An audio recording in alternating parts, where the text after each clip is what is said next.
Retour à l'envoyeur. Tout un programme pour ce polar qui va rejoindre sur ses étagères des romans à l'eau de rose, des livres de cuisine en attente de nouveaux lecteurs.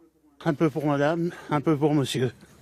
Une fois qu'on a lu un livre, on le laisse sur étagère, il prend la poussière, là il s'aère et puis il sert à d'autres.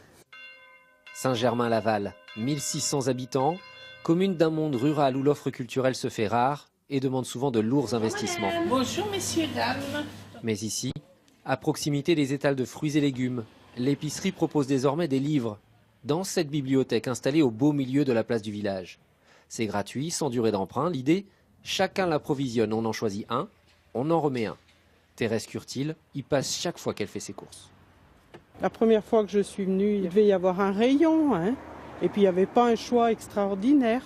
Donc je pense qu'il y a beaucoup des gens qui apportent, qui en prennent, enfin ça tourne quoi.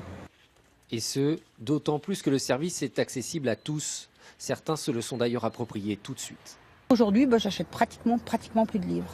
C'est des dizaines d'euros d'économie en tout cas. Ah oui, absolument. Ah oui, je vous le confirme, c'est des dizaines et des dizaines d'euros sur une année, vous vous rendez compte? Moi, je lis à peu près un livre de poche par jour. Le calcul est vite fait.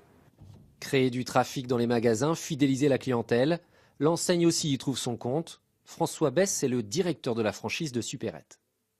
Notre enseigne aujourd'hui est essentiellement basée en milieu rural, dans des petites communes. On a des magasins dans des communes qui ont 400 habitants et qui va être composé de personnes âgées qui n'ont pas forcément, eux, accès directement à Internet. Donc ça peut permettre à des gens, justement, d'accéder à la culture, en tout cas de participer à la culture pour tous, quoi.